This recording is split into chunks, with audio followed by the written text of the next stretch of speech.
Great wall of China का एक video social media पर तेजी से वायरल हो रहा है, जिसमें दीवार भीड़ से खचाखच भरी हुई दिख रही है। इस दीवार का इतिहास हजारों साल पुराना है। कहा जाता है कि यह दुनिया का सबसे लंबा कब्रिस्तान है।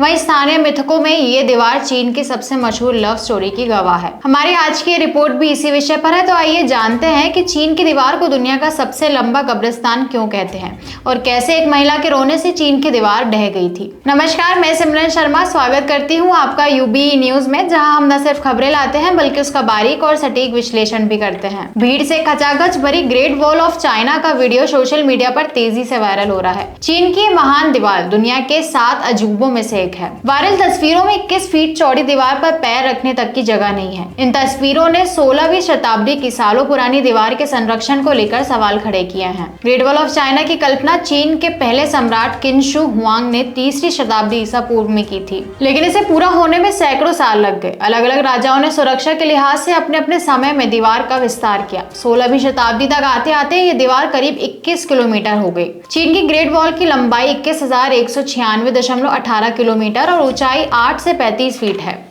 माना जाता है कि इस दीवार की चौड़ाई इतनी है कि एक साथ करीब 5 घुड़सवार या 10 पैदल सैनिक गश्त कर सकते हैं। ये संरचना कितनी बड़ी है, इसका अंदाजा इससे लगाया जा सकता है कि ये इंसानों द्वारा बनाई दुनिया की इकलौती संरचना है, जिसे चांद पर से भी देखा जा सकता है। चीन की ग्रेट वॉल को स्थानीय लोग वॉन ली चैंग चैंग के नाम से जानते हैं। इसका मतलब 10,000 ली लंबी दीवार है। ली लंबाई मापने की चीनी इकाई है। 10,000 ली करीब 10,000 किलोमीटर के बराबर है। आम जनता के लिए इस दीवार को करीब 50 साल पहले 1970 में खोला गया था। 1987 में दीवार को यूनेस्को द्वारा विश्व धरोहर स्थल के तौर पर लिस्ट किया गया। चीन की ग्रेट वॉल को बनाने में कई लोगों ने अपनी जान गंवाई है। पूरी दीवार हाथों से बनाई गई है। रिपोर्ट के मुताबिक सम्राट के सैनिक आम लोगों को घेर कर उनसे दीवार पर काम करवाया करते थे।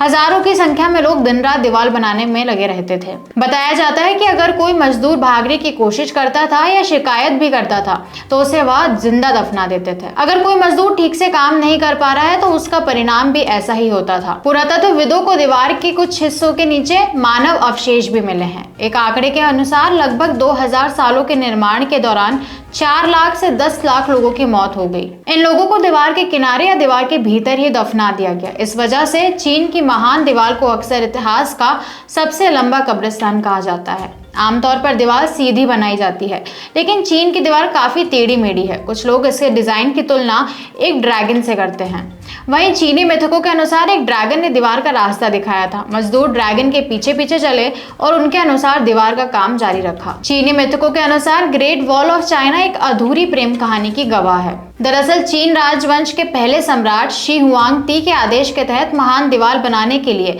मैंग जियांग नाम की महिला के पति को भी भर्ती किया गया था। उनकी शादी को अभी तक 3 दिन ही हुए थे और हफ्ते जल्दी ही महीनों में बदल गए और सर्दी का मौसम आ गया। लंबे समय तक पति की खबर ना मिलने पर पत्नी अपने पति से मिलने और उसके लिए हाथ से बनाए सर्दियों के कुछ गर्म कपड़े देने के लिए महान दीवार की ओर चल दी। लेकिन वहां पहुंचकर उसे खबर मिली कि उनके पति की काम करने में मौत हो गई। उन्हें दीवार के नीचे ही कहीं दफना दिया गया है। पति की मौत से दुखी मैंग जियांग 3 दिन और 3 रातों तक दीवार पर रोती रही। कहा जाता है कि उसके आंसुओं के कारण शक्तिशाली दीवार का एक हिस्सा ढह गया और उसके पति के अवशेष सामने आ गए। लेडी मैंग जियांग की कहानी को चीन की सबसे प्रसिद्ध लोक कथाओं में गिना जाता है। तो ये थी हमारी आज की खास रिपोर्ट। आपको यह कैसी लगी, हमसे अपने विचार जरूर साझा करें। वीडियो पसंद आए तो इसे लाइक और शेयर करें, साथ ही चैनल को सब्सक्राइब करना ना भूलें। यूबी न्यूज आपके लिए लाता रहेगा देश विदेश से जुड़ी ऐसी और खबरें। तब तक के लिए धन्यवाद।